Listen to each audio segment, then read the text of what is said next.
on behalf of the General Center for Israel Studies, I welcome all of you for the first public talk this semester. We have a very interesting person to start our public talks for this semester, Dr. Tomer Persico. Dr. Tomer Persico is a research fellow at the Shalom Hartman Institute in Jerusalem, and he also teaches at the Department for Comparative Religion at Tel Aviv University. His field of study are contemporary spirituality, Jewish renewal, forms of secularization, and trends of secularization and religiosity in the State of Israel. His book, The Jewish Meditative Tradition, was published by Tel Aviv University Press in 2016. He is an activist, and a very passionate activist in the social setup of the Israeli state, a very difficult place to be socially activist. He's an activist for freedom of religion in Israel, writes the most popular blog in Hebrew on religion, and has written 100 articles on these subjects for the popular media. I also want to thank very esteemed friends and guests who have made it for this event. We have very dear friend Navras Jat Afridi from Presidency College, Kolkata. He is a scholar of Indo-Judaic studies. We have Menashe Anji from the State of Israel, who is visiting India for a conference, but he has been kind to be on campus. We have old friend of the center, Professor Armin Rosenkratz. So thank you all very much for being here. I would now invite Tomer to just be with you. He will give his thoughts on the topic for 50 minutes or 55 minutes, and for the remaining time we will have question and answer. So thank you very much once again for coming. Thank you very much, Kinvraj. I'm really happy to be here and excited to share what I hope will be interesting thoughts about religiosity in Israel and trends and changes in Israeli relationships of religion and state over the last 30 years. Now, usually when I talk about this, I can count on some level of acquaintance with the Israeli society, because usually I talk about this to Israelis, to Jews who know by heart the most basic, let's say, parts of the Israeli society that I will talk about. This is not the case, so I'm wondering how to go about both introducing the subject and managing also to say some intelligent things about it and maybe some new things about it. So let's see how that goes along. Please feel free to interrupt me and point out things that are just that I am taking for granted and that are just not understood, okay? Now, as a very basic and introductory thing to do, I would like, first of all, to try to define with you what in fact is religion. This has a very deep relationship with what we will talk about, so I think it's important. And in order to do that, I brought two definitions of quite remarkable scholars. I have a definition by Émile Durkheim. He's one of the fathers of sociology. He's a French Jew. This is the beginning of the 20th century. You see his quote is from 1915 from the book Elementary Forms of Religious Life. And I have a quote by Rudolf Otto. He is a German researcher of religion. By the way, also of comparative religion. He wrote a book about Meister Eckhart, the famous Christian mystic, and Shankara, famous Indian mystic. And I have these two definitions of religion, which I would like now to read and try to understand through them something very important about Judaism. So Émile Durkheim says, a religion is a unified system of beliefs and practices relative to sacred things, that is to say, things set apart and forbidden, beliefs and practices which unite into one single moral community, all those who adhere to them. Okay. Now in Otto, the holy is a category of interpretation and valuation peculiar to the sphere of religion. It will be our endeavor to suggest this unnamed something to the readers as far as we may, so that he may himself feel it. There is no religion which it does not live as the real innermost core, and without it no religion would be worthy of the name. Now I hope you are noticing that these definitions are quite distinct. In fact, we might even say that they contradict each other. They do not fit nicely with each other. Durkheim talks about religion as a social thing, as a communal thing. It's a tradition. It's something that you are born into, something that you are taking, that is shaping your life all the time. And it's something that has a lot to do with laws and regulations. Yeah, there are things that are holy. Holy for Durkheim is what is forbidden and set apart. This is holy, Durkheim says. And so religion is a set of rules and traditions that define really the community. Otto talks about the holy in a different way altogether. The holy is something that you can feel.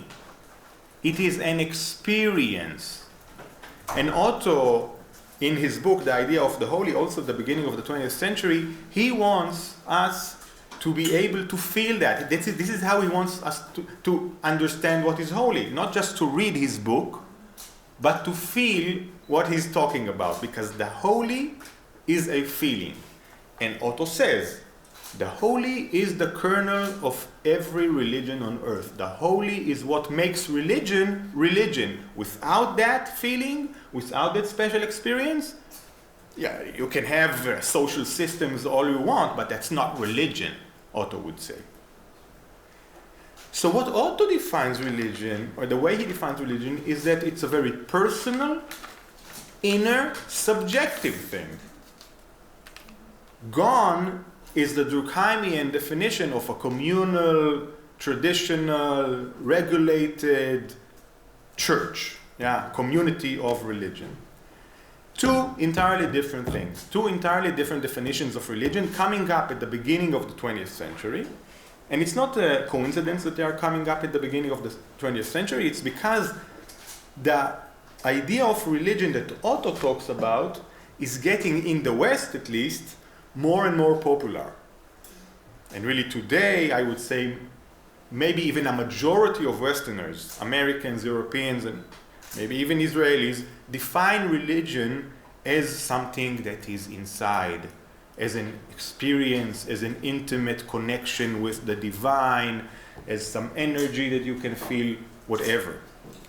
And not the way Durkheim defines it. But the way Durkheim defines it, I would like to say, and of course this is debatable, this is the traditional, this is how religion was actually, it's a good definition of what religion actually was, at least in the West, and I believe also in the East, at least upwards to the 20th century.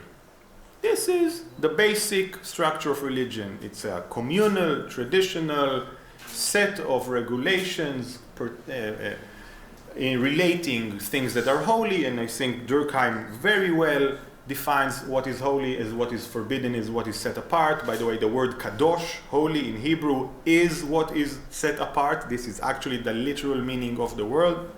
It was special and set apart. So there are these two different definitions. And what I would like to say about these in relation to our talk today is that Judaism, really we can understand some of what I'm going to say as the transformation of Judaism from the Durkheimian point of view, two different things. One of them is the Rudolf Otto definition, and other things also. But Judaism ceases to be only a traditional, communal, regulated set of principles that you are born into, etc., etc., etc. Now, when this happens, and this happens really since the 19th century, maybe the end of the 18th, the beginning of the 19th century, this is when Judaism, really starts, or different parts of Judaism start ceasing to be the Durkheimian, the sort of Durkheimian religion. What happens in the end of the 18th century, beginning of 19th century? Really, what happens is in Europe, and also in what will be the United States of America, in North America, Jews, for the first time, are getting rights, are seen as individuals who deserve to be treated as humans, as regular humans, such as Christians, in European countries and in the US.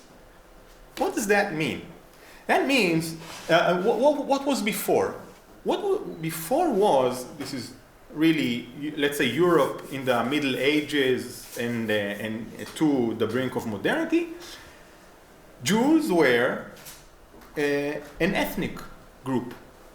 They were secluded in their points of where they lived, in what we can call ghettos, or in towns and in different villages, and they usually were not allowed to exit their approximate territory. They, of course, were not allowed to take up any profession they wanted. They had certain professions that were allowed by the Christian kingdoms in Europe, and the Jewish communities had a sort of autonomy to judge within themselves any trespassing of the law or whatever. And what the communities would do, they would answer to the king or to one of the ministers, and that's how things worked. So there was this Christian kingdom. Inside there were islands of Jewish communities that had sort of autonomy for themselves, and that's it.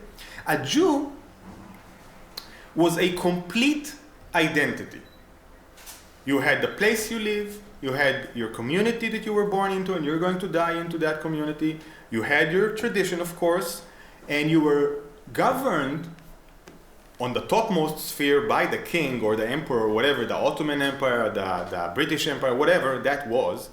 But on the immediate sphere, you were governed by the leaders of the Jewish community, usually the rabbi, and also the Jew with the most money. Yeah. So really, with the French Revolution, with the American Revolution 1776, French Revolution 1789, Jews are beginning to get rights as individuals. While in the, let's say, 15th, 16th, 17th, even a part of the 18th century, a Jew could not simply get up from his village, let's say in rural South Germany, and go to Berlin and rent a place and start working as a waiter, right? He couldn't do that because he couldn't get out of his community. He had no rights outside of his community. Nobody would give him a room and nobody would give him a job. Suddenly, Jews are individuals. They are treated as equals. Of course, it took some time for them really to be treated as equals, but at least in principle, they can actually now live their life as individuals. Now, the minute that happens, the minute Jews get that opportunity, they of course use that opportunity, and what happens is that they stop being observant Jews. Many Jews simply actually go to Berlin and take up a room and whatever, and they shed their traditional laws. They are no longer adherent to their traditional laws. Now, it doesn't mean that they're no longer Jews. Even for themselves, they want very much, some of them at least, to be Jews. So they devise different ways of how to be Jewish while not observing the Jewish law. When I say the Jewish law, do you know that Judaism has a legal, very intricate set of laws, divine laws that religious Jews are observant of? This is clear or not? I think you should say it. Okay. One of the distinctions of the Jewish faith, is what we call the halakha. It's a major characteristic of Judaism, and the halakha is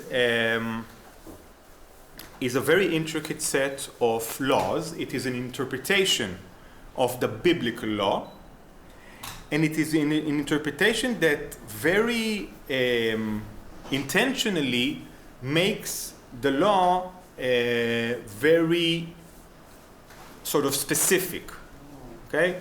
So it's like taking any one sentence of the Bible and really dissecting it and analyzing it in order to know how this law should be applied in every time and every place and every action of our lives. Okay, this is the halakha, generally. So there are laws about everything. There are laws about agriculture, laws about going to war, laws about how to dress, laws about marriage, of course, laws about how to pray, laws about what to eat. Almost everything has a law. So this is the intricate legal system of halakha. Okay? Observant Jews, they are religious because they observe the halakha. This is what makes them religious, at least in their self-consciousness. The halakha, I will also add an important thing. The halakha is the covenant that the Jews have with the divine, with God. God gave these laws. When we observe them, this is our part of the covenant we have, and God has to repay us with his part, which is keeping the Jewish people alive, and in the end of days also bringing it back to Israel and bringing the Messiah, etc., etc. Okay? Okay. So in Jewish communities, and we should know that 93% of Jews lived in Europe before the Second World War. So I'm talking about European Jewry as a general law, and because this is the majority, and basically where the major changes happen. The changes, of course, were the European Enlightenment and European secularization, right? I hope this is understood, right? Okay. This is when Judaism really has to define itself anew. So Jews are now given the opportunity not to obey the divine law if they want. They can be just citizens in Germany, in France, in Britain, in the United States, or they can choose this time, they're not coerced anymore, they can choose to actually continue obeying the law, but they have to explain themselves exactly how and why, etc. Now, to this, I would say, crisis of identity, a few answers were given by different Jews. One answer is the ultra-Orthodox answer. Okay, the ultra-Orthodox, and I brought here, these are pictures of modern ultra-Orthodox today. You see, they are all dressed approximately alike. They have black suits, they have black hats, and these are, of course, pictures of them in mass. In many, but okay. What the ultra-Orthodox are saying, that the ultra-Orthodox answer to the crisis of secularism was, okay, many Jews are not observant anymore. We are going to seclude ourselves in our own communities. We are going to freeze, that's at least the ideal, everything as it is. We will not be exposed to outer influences, and we will continue observing the law and even actually observe it even harsh, in a more harsh and dedicated way. Another answer, now, what is interesting about this answer is the ultra-Orthodox answer gives the person a whole identity. You are ultra-Orthodox. Okay? Your community is ultra-Orthodox, your profession is ultra-Orthodox, the way you live, the way you dress, everything is ultra-Orthodox. It's a whole complete identity. But other Jews gave themselves different answers still. a lot of Jews gave themselves this answer to the question, how am I Jewish and what is Judaism? They said, aha, Judaism, you know what it is? It's a religion. What does that mean?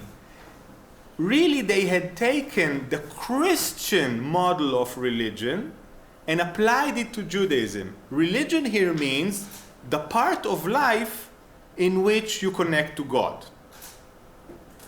And now you can see that this definition is quite close to the Otto definition of what is religion. It is no longer the Durkheimian, or it's at least in the middle.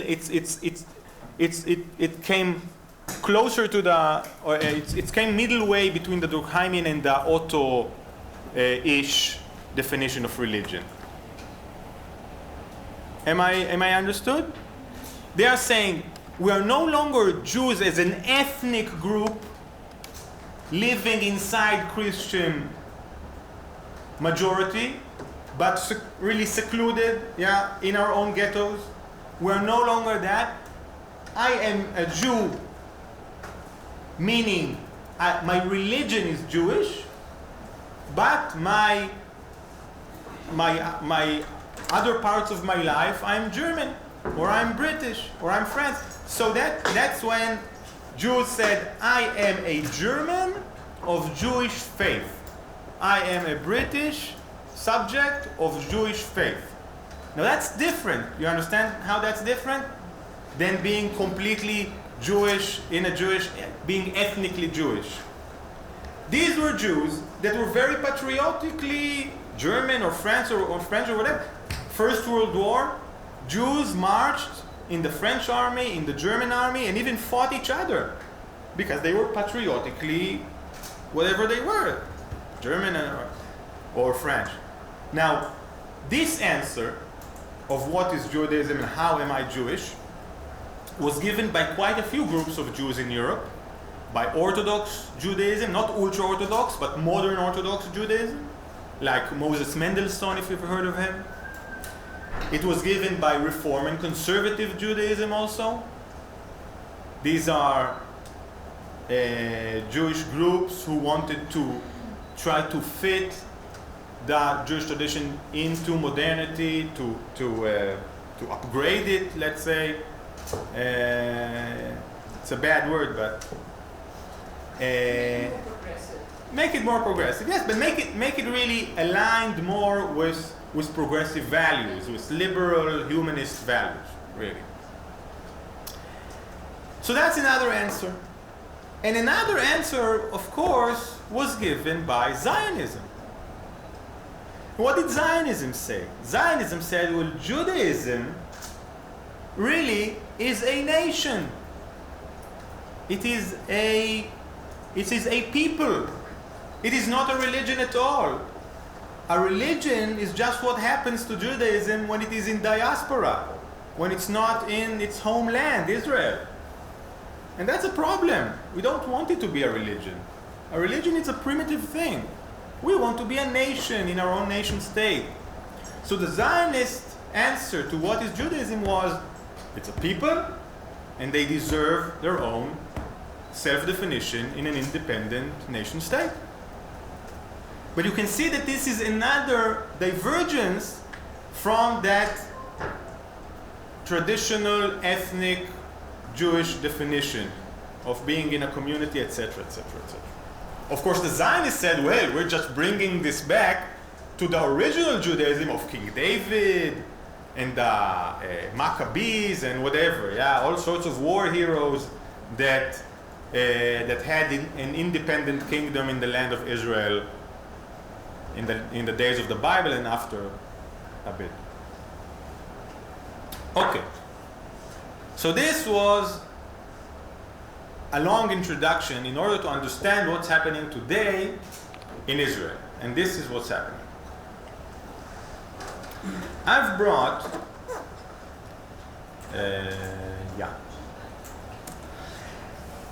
some statistics to show what today is happening in Israel. Now, The first statistics that I want to present to you is from the Central Bureau of Statistics in Israel. These are surveys that they asked people to define themselves.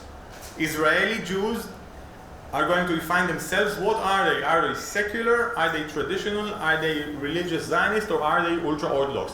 Now, ultra-Orthodox, you know what that is, right? The black-suited, very observant people. Religious Zionists are people who observe the halakha, the divine law, not in the same way as the ultra-Orthodox, but are observant of the law, and they are also Zionists, meaning they think, most of them think that the state of Israel, founded in 1948, has religious significance. It definitely has significance, and I would say most think that it has religious significance also. Okay? Ultra-Orthodox, by the way, many of them are either not Zionists or anti-Zionists. They think that the state of Israel has no significance, definitely no religious significance, or if it has religious significance, it's negative religious significance, because we have to wait for the Messiah in order to build an independent state. I won't go into that. And then traditional Jews are Jews that are closer to tradition, closer to the halakha. They observe some of the halakha. They have the idea that halakha should be observed, even though they're not strict about it, but it should be. And they are usually Jews, by the way, that came not from Europe, but from Arab countries. They are Jewish communities that were or Islamic countries really, and they came to Israel from there. And then we have the secular Jews. Secular Jews are basically the Zionists, or either the children or the grandchildren of the secular Zionist, the Zionist movement that built the state of Israel. Now, in 1990, notice that only 3% of the Jewish population in Israel defined itself as ultra-Orthodox. We have 12% religious Zionist and 42% traditional. In 2000, the ultra-Orthodox grow to 5%, religious Zionists stay on 12%, traditional shrink to 35%, and seculars grow to 48%. 2008, the seculars continue to grow to 51%, traditionals are at 30%, religious Zionists are at 10%, and ultra-Orthodox are at 9%. And finally, 2014, the seculars shrink a little bit, traditionals grow a little bit, religious Zionists stay more or less the same, and Orthodox stay more or less the same. Now, this fourfold dissection of the Jewish Israeli public into secular, traditional, religious Zionist, ultra-Orthodox is very much liked by the Central Bureau of Statistics in Israel. They love this sort of how to dissect the Israeli public, and they use it a lot.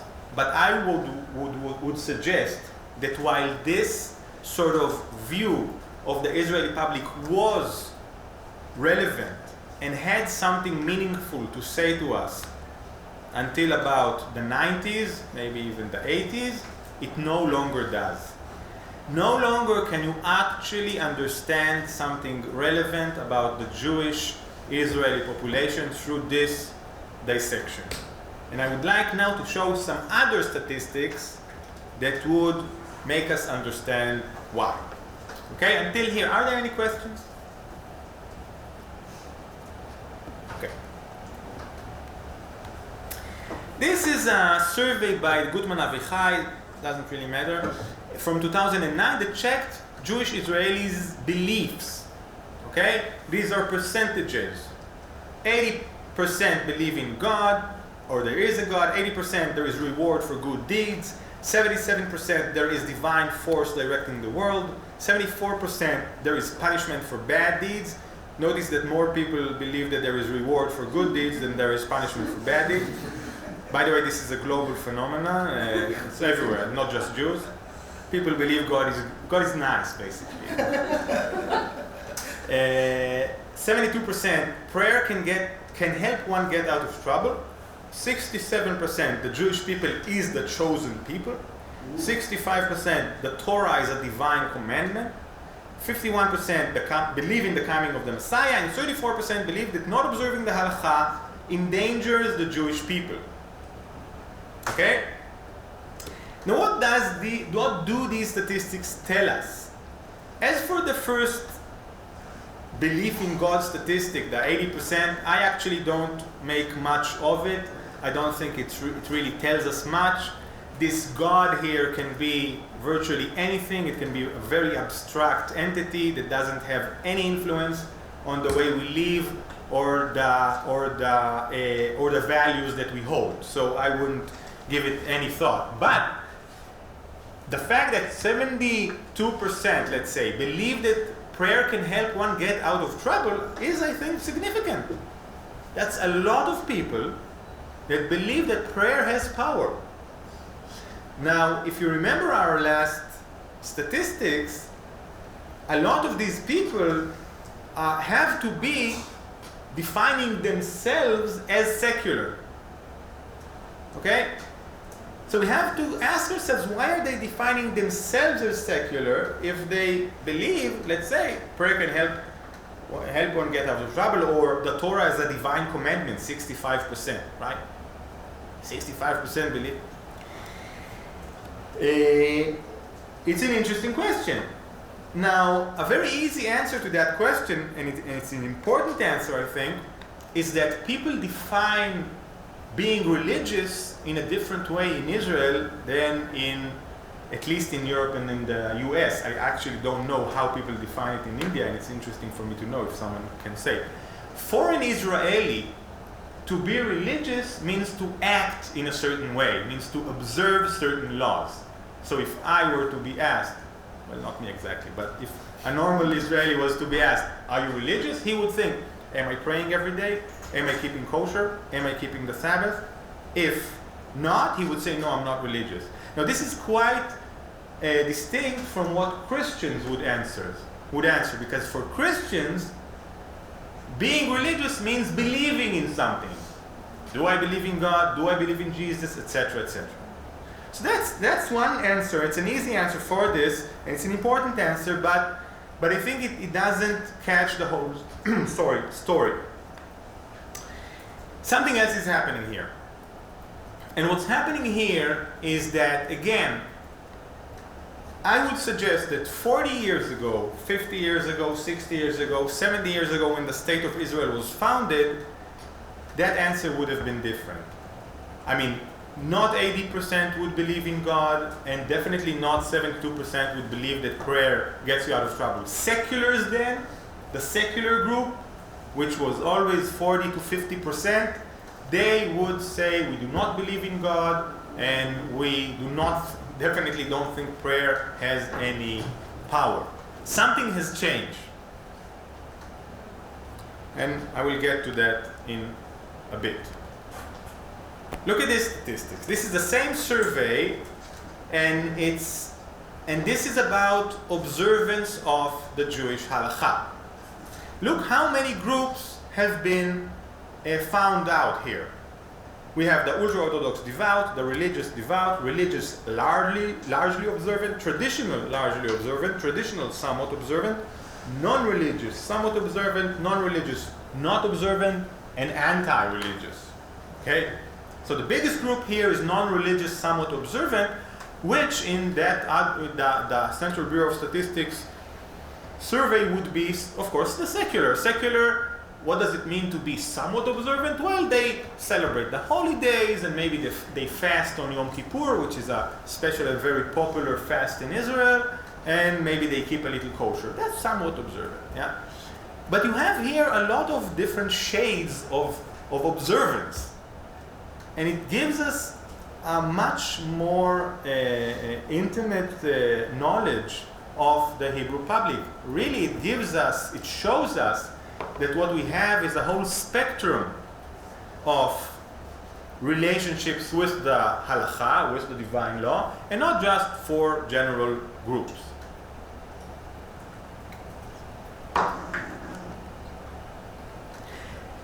When this survey came out, this is a new one, 2013, it was quite a surprise, and people were quite shocked. I think it is the first survey ever that Jews were asked, what sort of denomination, religious denomination, do you belong to?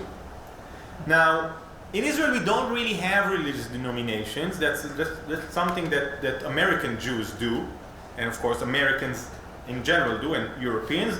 It's a Protestant thing. I'm in this church, or this church. But when this question was asked, so obviously, this explains why 56.6% of Jewish Israelis says, no denomination, what are you talking about? And 26% said, okay, we're Orthodox, because they know that they're Orthodox. But look at this, 7.1% said that they are either conservative or reform. That's a lot of Israelis. That's like 400,000 Jewish Israelis that's saying, we're either conservative. This is out of a population, of course, of Jews, 6 million, something like that. Now, nobody believed that could be so. So many conservative and reform Jews here. I'm not going to go into the whole story. Reform and conservative Judaism is mainly an American thing. We have reform and conservative communities in Israel. We have about 150 communities combined. Each one has maybe some tens or some hundreds or maybe 1,000 Israelis altogether. That's not for 100,000 people. So something is happening here. People are identifying as reform or conservative, but they're not actually a part of any community. But I'm not saying that's meaningless. It means a lot, the fact that they identify. It's something again happened within the Israeli society. And again, this is something that you would not notice through the statistics of the Central Bureau of Statistics that just, define in a very, very gross way secular, traditional, religious, and ultra-Orthodox. Finally, this is also an interesting survey. This is a survey about the religious Zionist public taken by the Israeli Democracy Institute in 2015. And they asked, first of all, they asked Israeli Jews, do they belong to the national religious sector? Now, watch this. We have here 14%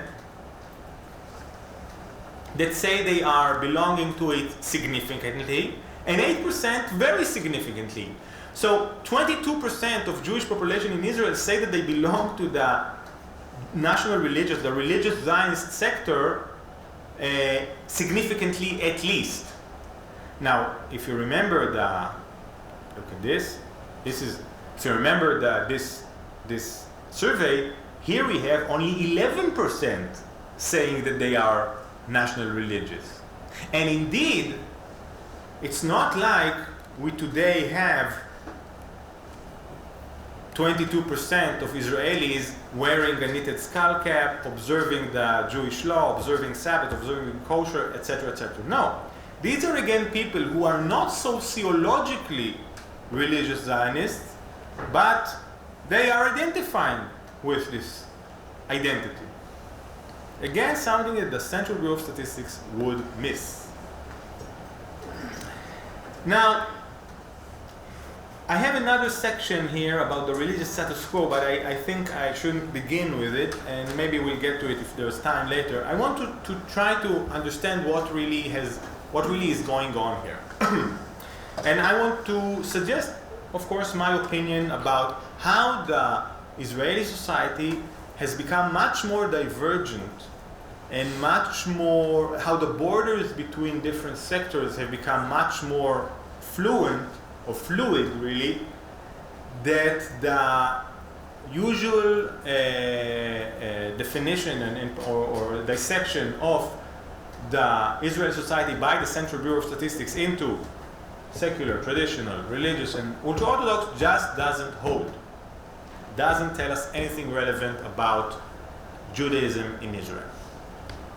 So basically, what has happened, I will suggest, is that the Zionist, the secular Zionist meta-narrative paradigm, let's say, yes, that built the state of Israel has since the 70s been in a crisis and in fact has crumbled.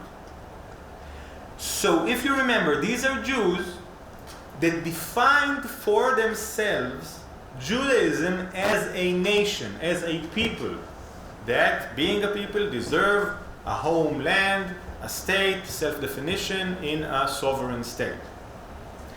This definition has crumbled. It has crumbled for a few reasons. Some of them sociological and ideological. One thing we can bring up is the 72 Yom Kippur War, which led the Israeli society into a great crisis of faith in its leadership. But even more, I think, if you were looking for reasons of why this happened, it's the changes in economics and in the really the social ethos of Israel. Because since the 80s, Israel has been going through processes of privatization. And neoliberal economics has been presented. Global capital has entered Israel, and a lot of new industries have flowered. And really, what has changed is the defining ethos of the society from a very collectivist ethos, which secular Zionism adhered to, in which really it was a sort of we are one for all, we are building here together a model society, a socialist society, and we must stand together in order to fortify and enliven our state. This has really been pushed aside for a very individualistic ethos, an ethos of self-fulfillment, an ethos in which the individual has to take care of him or herself. And it is in that framework in which these different types of connections, these different and new types of connections of secular Israel to its tradition are being born. Now, we may ask, if indeed Israeli society has gone through such a change of ethos from a collectivist, socialist, Republican, small r, secular Zionist ethos into a very individualistic, careeristic maybe, self-fulfillment ethos, again, why are so many Jews interested in Judaism? Why are they taking interest in Reform Judaism, in Conservative Judaism, in religious Zionism, in Jewish New Age, which is flowering in Israel, and I didn't give time to... What happened here? Why are they seeking so many new Jewish identities? And my answer would be that secular Zionism, and again I refer to what I said earlier, secular Zionism gave a certain answer to the question, what is it to be Jewish? How am I Jewish? Not by observing the Jewish law, not by observing halakha, but by being a part of a nation, by being a Jew that has come back to his forefathers' homeland, building anew this model society, and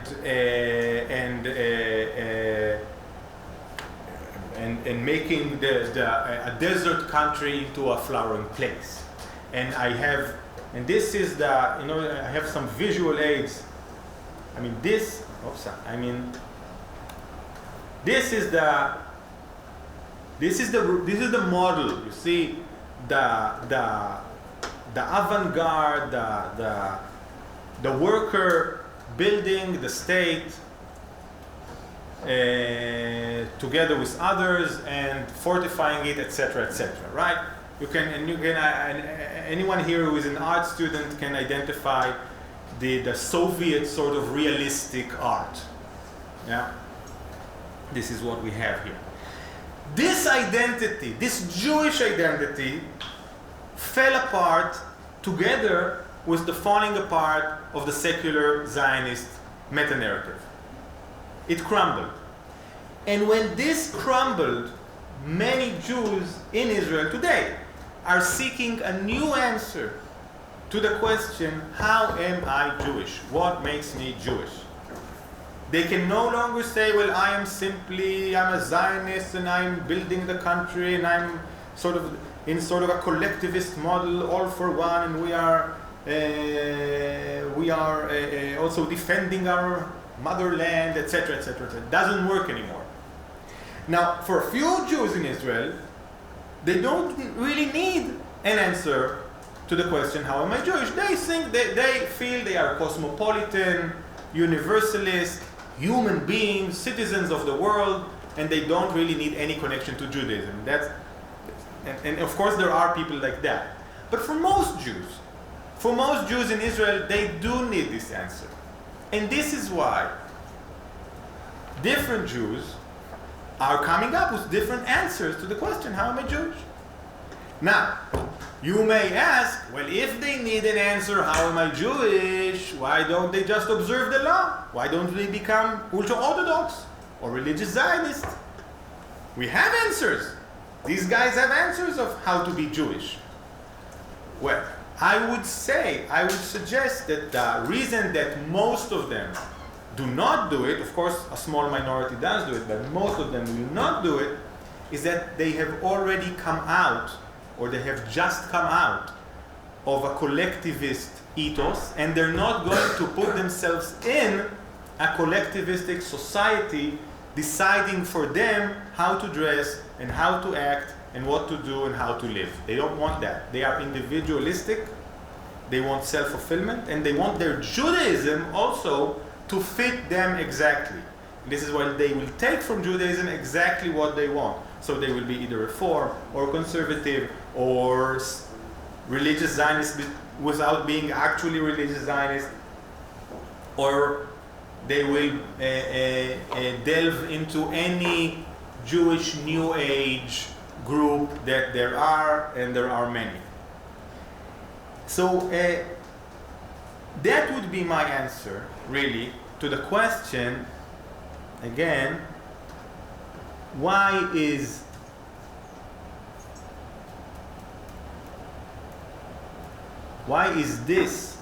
the Central Bureau of Statistics dissection of the Israeli public to these four groups not giving us any real information today? These are the processes that Israeli Jewry has gone through over the past decades, if you ask me.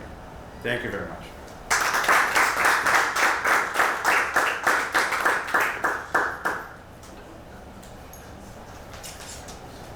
Thank you, Tomer. Thank you very much. I actually prepared a note, but you were quite on time to finish the talk. So now this is open for your comments, your questions. If you want to seek more clarifications on the terms that he used, anything, I think it's very kind and a large-hearted person to engage in a conversation. Well, I'll take your leave now with apologies and congratulate you for this wonderful lecture of yours. Thank you, Ross. Bye-bye to all of you. It was lovely to see you all. Bye. Bye-bye. Can you use the mic? In the middle.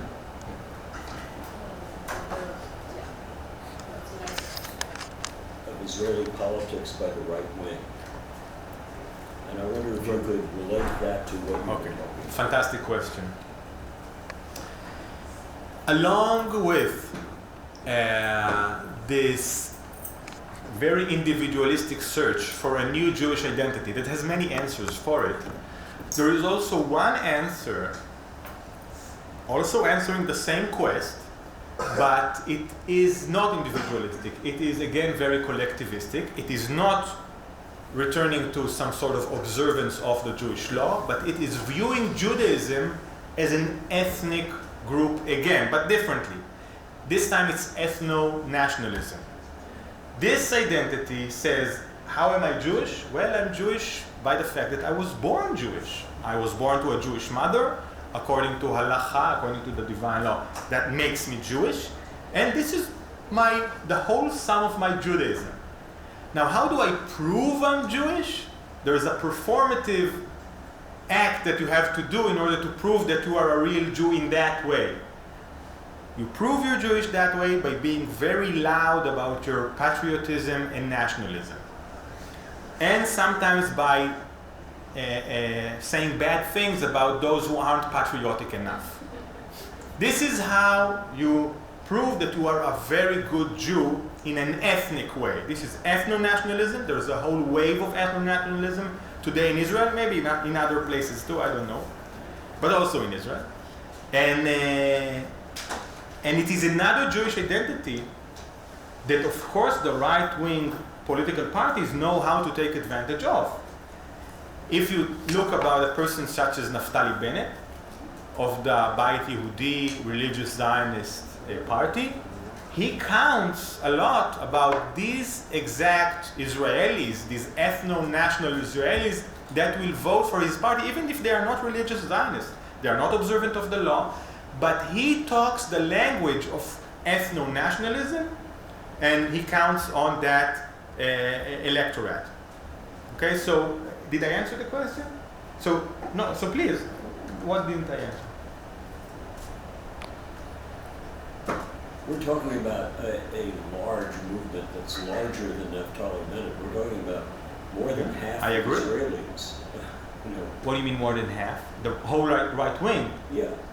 No, well, I don't think so. The right wing is a certain political agenda, okay? What I refer to is a certain identity, certain Jewish identity that has become, I admit, very widespread. I don't know if it's the whole right, it's definitely very prominent. Some left-wingers also share some of it.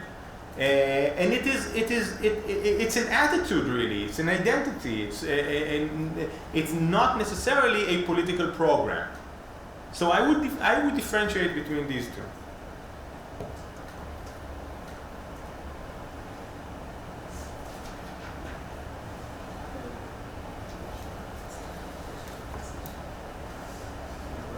My name is Vijay. I'm doing my LLM here. I have a question like, does the Jewish law halakha differentiate between different religions and caste? Yeah. Well, Judaism, thank you for that question. Ancient Judaism has a lot of things common with ancient Hinduism. It is a priestly religion. Priests are in the center of it. It deals a lot with defilement and purity, subjects that it likes to talk about a lot. And it has castes. It has the priestly caste. It has the helpers to the priestly caste, which is the Levites. And it has the rest. And indeed, these castes have different rights, and they can go different places, etc. So basically, if that's the question, that's ancient Judaism. Now, we have to understand, though, that this Judaism ceased to exist in 70 AD, when the Roman Empire, destroyed the main central temple of Israel, the temple where animals were sacrificed. With the destruction of that temple, the priestly caste really lost all its power. The temple was never built again. And really Judaism became something else. Judaism really became, that sort of Judaism, priestly Judaism became two different religions. One is rabbinical Judaism, which is the Judaism we know today, the halachic Judaism. The halakha was formed, the interpretation of the law, that's when it started, or approximately. And one is Christianity, because Christianity also began in Israel in the first centuries AD, right? Christianity took the idea of priesthood and made something else with it. They didn't rule it out, but they made priesthood. The priests are the heads of the ceremonies, right? We know the Christians use the word priest, right? There's a Catholic priest, and he does the ceremony, he does the mass. So that's another answer. Okay? So anyway, the priestly Judaism is no longer. And do these Zionists follow the halakha? Journeys? There's the Zionists.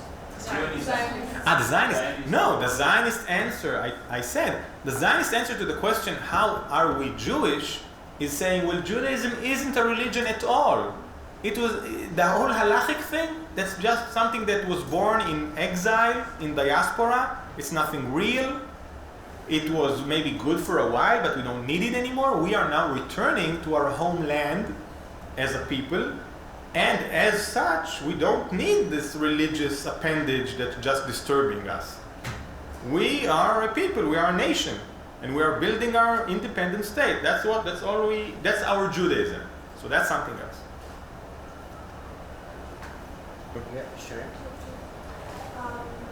So I find this definition of a patriotic Jew, especially at odds with this idea of moving away from this Durkheimian definition of religion, because when we look at anybody making aliyah, they're going and joining conscription. There's conscription, and the sense of patriotism doesn't become something you opt into, but is enforced on you. A sense of community is developed.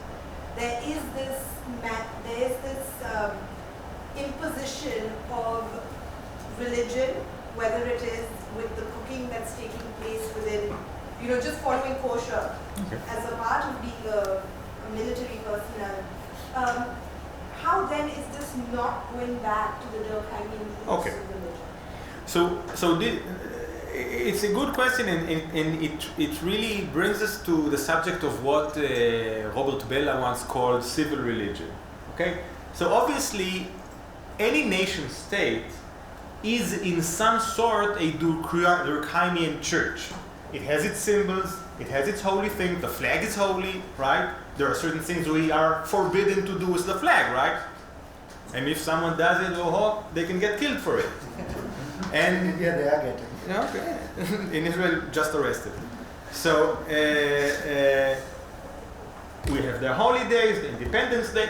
We know, yeah. So in a certain way, of course, this is a Durkheimian sort of church.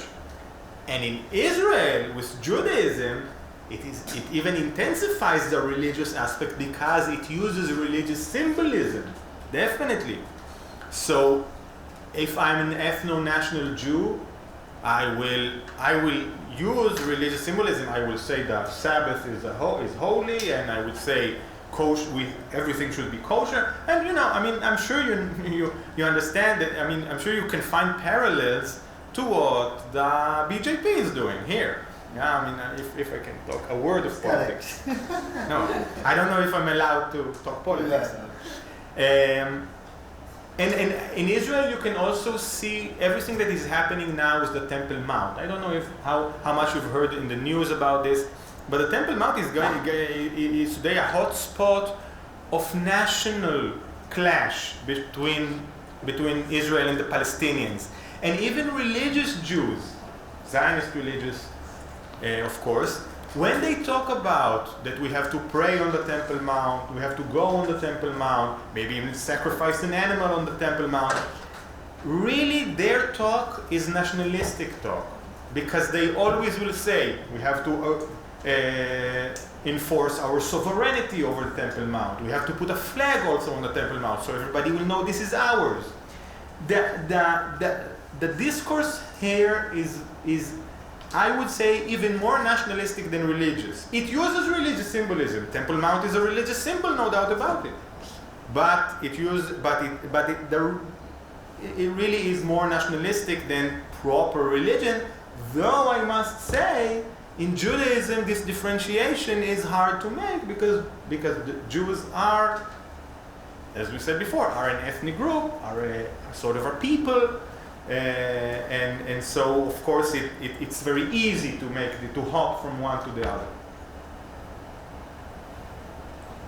Thank you for making that point. I was just about to ask if you could highlight about the contestation at the hotel itself, where the ultra-Orthodox have, obviously they don't consider religious pluralism important to them, Yeah.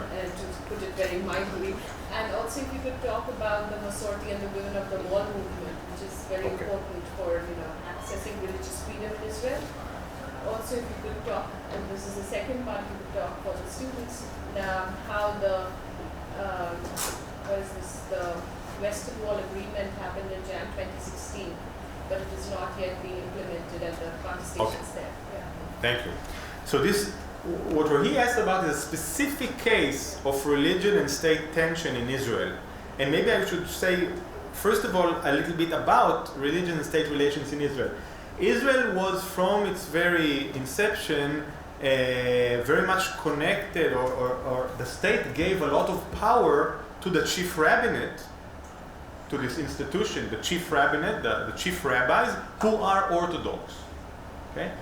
And Ben Gurion, our first prime minister, gave them quite a lot of power, and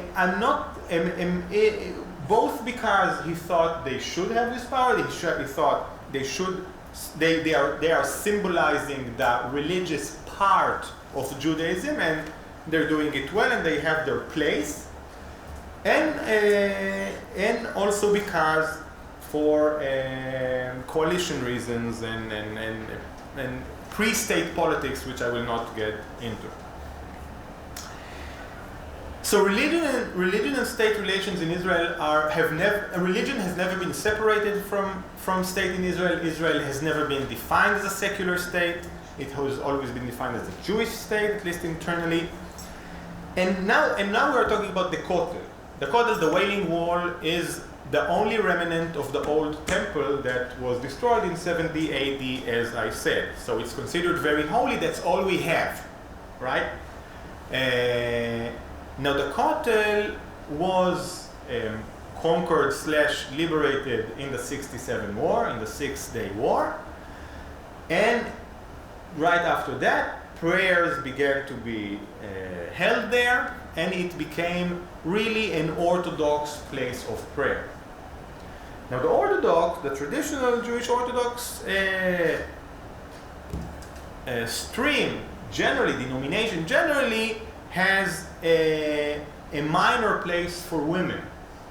Okay, it is a patriarchal religion. I'm sure you've heard of that also, and led by men. In fact, women are not even allowed, and they are not supposed, and they are not allowed to pray in certain ways. So the Kotel has two parts for men and a part for women. And what the women of the wall do, Rohi just talked about them, women of the wall want to pray the way men pray. Now they want to pray in their part of the Kotel, but the way men pray. The rabbi who is in charge of the Kotel, and he is being enforced also or backed up by the chief rabbinate, disallows that. So there has been, for the last 25 years, a struggle of these women to pray in the women section of the wall the way men do, with a Bible and everything. It doesn't really matter. And in 2016, an agreement was made between some of these women and between the conservative and reform denominations of Judaism, which also want women to pray the way they want. If they want to pray as men, it's allowed, because they are much more egalitarian and progressive, as we said. There was an agreement that all the progressive Judaism, all of liberal Judaism, will get another part of the Wailing Wall, which today nobody prays there at all. It's a part where it's an archaeological part. Really, they would make it into a praying part. This agreement was agreed upon by all, even by the ultra-Orthodox members of Knesset. But what happened is that the minute it was publicized, the ultra-Orthodox press made a great deal about it, and the ultra-Orthodox members of Knesset had to back up and say, no, we can't agree to that, we never agreed to that, etc., etc. Now, what do you want me to say about this from here, Rohi? talk about how it's a constriction towards Religious freedom. pluralism and freedom. Which is Obvious. also Okay, so that's obvious. Yeah. This is the most holy place for Jews, or maybe the second holiest after the Temple Mount itself, which is the Muslim mosque today. It's the most holy place for Jews, and people cannot pray the way they want. But I mean, we have even a bigger religious constraint, I would say, in Israel on the freedom of religion of people, which is the marriage laws. Yeah. In Israel, if you're a Jew, first of all, you can only marry another Jew. You cannot marry anyone from another religion in the state of Israel. And you have to marry with an Orthodox rabbi and no other denomination rabbi or somebody else. I would say that this is the greatest infringement on the freedom of religion for Jewish Israelis that there is. And interesting to say that it doesn't harm only people that want to marry outside of Judaism. We're talking about divorcee who wants to marry a Kohen. We are talking about obviously gay rights and other. Obviously, gays cannot marry under that law. Obviously, so people from other religions cannot marry. All sorts of halachically defined people who can't marry because it's a halachic way to marry. So different kinds. But really, it's not only that. There are people who just don't want Orthodox rabbi to stand with them in their marriage. I mean, it's, what's one of your most emotional and important days of your life? You don't want an Orthodox rabbi. Is it your right not to have an Orthodox rabbi standing there? I think it is. So is Israel? Again, I'm asking these questions to put a perspective on society. So, how far is Israeli society normal? Any society is normal? I mean, what society is normal? Well, just to say that while you have said all of these, which are like, this is what happens in Israel, period. But at the same time, the society is far more complex, and clearly there are things that people assume which are not true. So if you can talk a little about the complexity of choices within Israeli society, as much as it's not affirmed from the system, but the society goes on in a very complex, democratic, and even multicultural way. Yes, I would say that Israeli society is in a whole different place than its politics, and the amount of religious diversity and even religious liberalism, I would say, is very much more pronounced in society than the law permits. So, survey after survey shows that more than 60% of Israelis, even 65% of Israelis, are for civil marriage for everybody, gay marriage for whoever wants. So, and this is why some 60% of Israelis, Jews, will say, we will marry in the chief rabbinate even if there is civil marriage. But they are liberal enough to say, well, I'm not going to tell you how to marry. So that's a really, I mean, I think with the embracing of an individualistic ethos, Israel has become, from many angles, not from all, very liberal. Gay rights, feminism, legalization of grass, many things are today almost consensus, mainstream things that you could not think about 20, 30 years ago. I just want to say here this important. Israeli society is not liberal in all things. Ethno-nationalism makes being liberal towards Palestinian rights quite hard.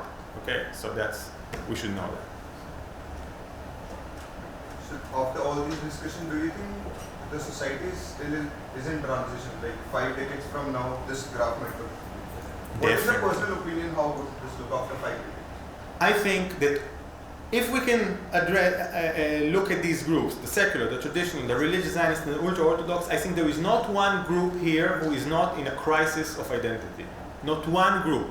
Every group here is in a crisis of identity and in a transformative phase in which in 20 years from now we look different. I don't know if totally different, but definitely not the same as today. So, and for me, I'm very optimistic about it. I think Israeli society is bubbling, it's juicy, it's energetic, it's dynamic, really. It's and it's a great, for me as a religious scholar, it's very interesting time to live and to look what's happening. And again, I have to say with sadness that what is stopping and what is making hard for this fruitfulness and for this colorfulness to live itself fully is the conflict with the Palestinians. Were it not for the conflict with the Palestinians, Israel society would be in a whole different place. And I don't know where that's going.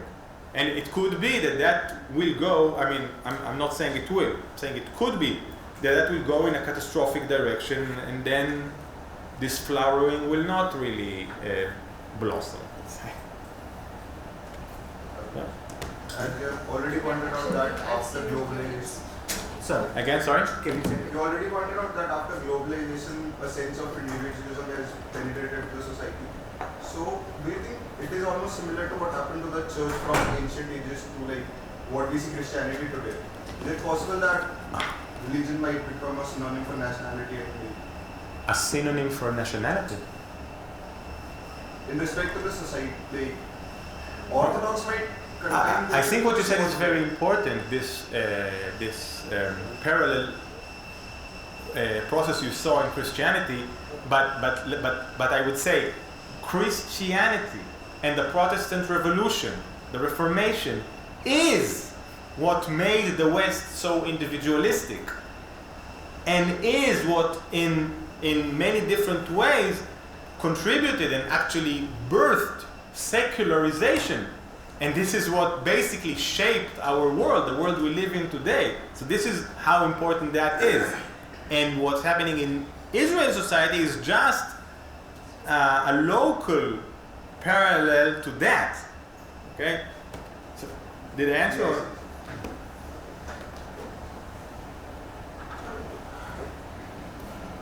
Any more questions? Well, I'm tempted to tell you that one of the social activism and the work that Tomer does is in the civil marriages, and me and Michal reaped fruits of his activism and got married with his blessings because he's a reformed rabbi who could conduct a marriage between a Jew and a non-Jew. So thank you for that and your activism. I was happy to do it. It was a wonderful wedding. Thank you. It was indeed. So I have a question which I think would relate your conversation to India's story as well. Please. So I think what he said was interesting out of your conversation is that because of the neoliberal and privatization, a certain amount of social change happened. And that had a consequence upon the other choices or the identity choices. That's what I said. Yeah. Now, there is, in India and in Israel, there's a convenient marriage between religious elements and the neoliberal when it comes to the politics of the place. Marriage? Meaning the bonding. The way Netanyahu, the Israeli Prime Minister, can conduct neoliberal economic led policies and have the religious bloc with him. Yeah. It's a similar case of BJP, which is the only neoliberal political party in the Indian political setup and deeply religiously nationalistic in its various pockets. What makes this ultra-religious or nationalist? Well, I think so. These two, let's say, spheres both contradict and complement each other. Because I agree with you that in one, economically you're very individualistic and you're forwarding individualistic ethos, and communally, religiously, you're very collectivistic, and the BJP even makes Hinduism, which is very pluralistic and colorful, monochromatic and collectivist in that way. So it does, in one way, contradict each other, but in another way, of course, complement each other, because you can be economically individualistic and do what you want and be a high-tech startup or whatever, as long as you are collectivist in this sphere of action. Be a good Hindu. Yeah, the way the BJP thinks, or the way Naftali Bennett, the Jewish House thinks. Be a good Jew that way, and then you can do whatever you want over there. And it works to a certain extent, but I think finally, in the end, it dilutes religion, and it turns religion into a form of nationalism. And I think maybe you can see it in India. You definitely, I think, can see it in Israel. And I'll give you just a simple example. In the Jewish home, religious Zionist party is the only religious Zionist party. You will find right-winged seculars who do not observe the religious law. You will never find a left-wing observant religious Jew. What does that mean? That means the primal identity, the central identity, is nationalistic. So religion really gets deformed into a form of nationalism. Any other comment or question? Okay, thank you very much. And once again, thank you very much.